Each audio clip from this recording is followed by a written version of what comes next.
Bonjour à tous, j'espère que vous allez bien. Je suis ravie de vous retrouver sur ma chaîne pour un nouvel épisode. Je sais que plusieurs parmi vous rêvent d'ouvrir un restaurant, mais ils se retrouvent rapidement confrontés à la réalité financière. Certains renoncent à ce projet, d'autres continuent en pensant que c'est possible d'ouvrir un restaurant avec très peu d'argent.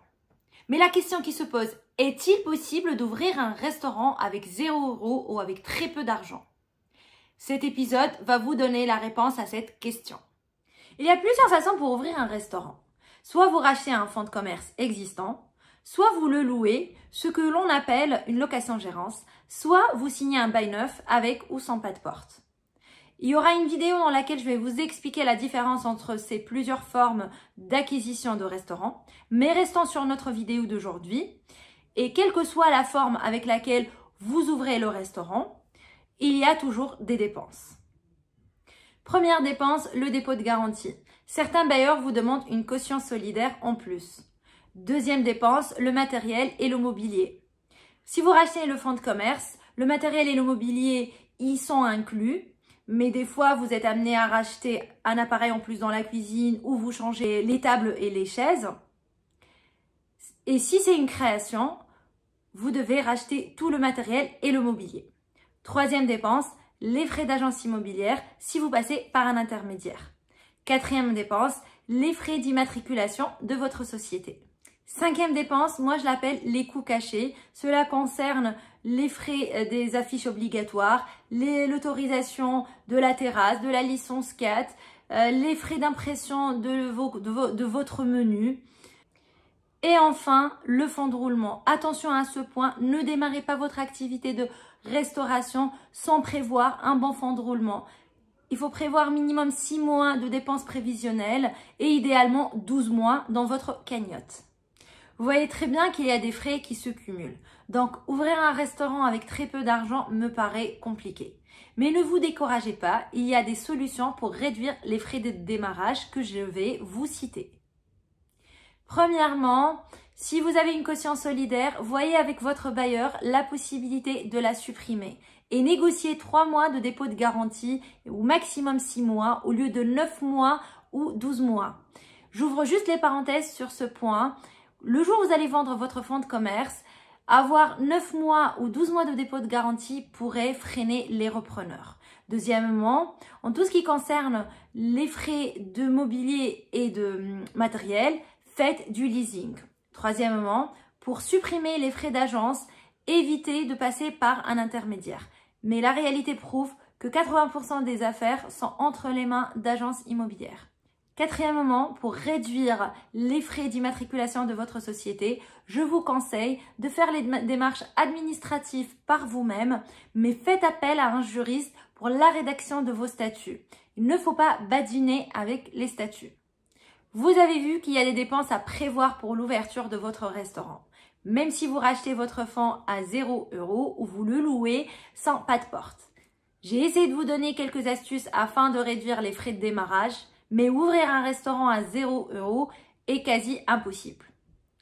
Maintenant, il vous reste à bien estimer votre besoin financier afin d'ouvrir votre restaurant dans les meilleures conditions.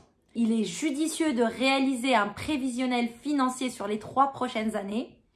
Cela vous donnera une vision globale sur la viabilité économique de votre projet de restaurant. Quand vous finissez de calculer votre besoin financier, vous allez vous trouver dans 2 situations. 1, vous avez la totalité de la somme, donc c'est parfait. 2, vous avez une partie de la somme et il y a des solutions pour ça. Premièrement, le Love Money, vous allez chercher de l'argent auprès de votre famille ou vos amis sous forme de dons ou de prêts. 2, le crowdfunding. Là, vous allez passer par des plateformes comme Ulule, Litchi ou KissKissBankBank.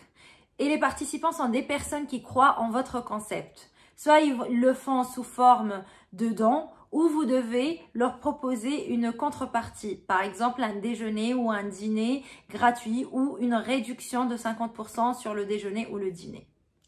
En plus de l'avantage financier, le crowdfunding vous donne de la visibilité et vous permet d'avoir des futurs clients.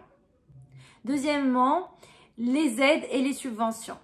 BPI, l'organisme le plus connu, c'est une banque d'investissement qui vous propose des aides sous forme de subventions, de prêts ou de garanties de prêts bancaires. Quatrième solution, Pôle emploi. Vous pouvez demander l'ACRE, c'est l'exonération des charges sociales si vous allez déclarer un salaire de votre restaurant, ou et le NACRE, c'est vos droits à l'allocation chômage que vous pouvez recevoir en 2 tranches sous forme de capital. Cinquième solution, l'association. Vous pouvez trouver un associé investisseur. Mais en soi, il est indispensable d'en avoir un hormis l'aspect financier. Vous ne pouvez pas porter le projet par vous-même. Il vous faut un associé qui partage l'aventure avec vous. Sixième solution, le prix brasseur. C'est un contrat qui se fait avec un fournisseur de boissons. Café Richard est très connu pour ce genre de prêt.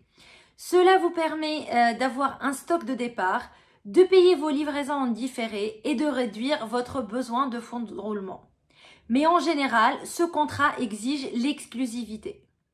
Septième solution, le crédit bancaire professionnel.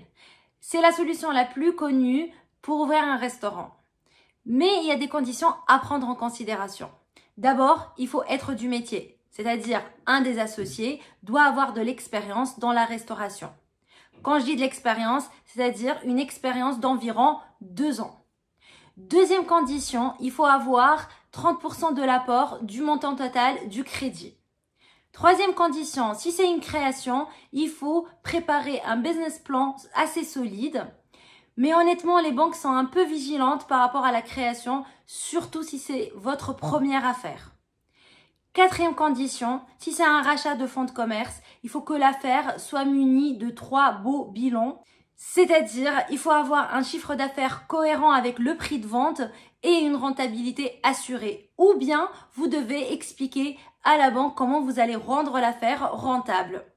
Moi, je vous conseille de passer par un courtier spécialisé dans les crédits bancaires. Cela va vous coûter un peu d'argent, mais il sécurise le montage de votre dossier et vous permet d'acquérir un crédit bancaire très rapidement.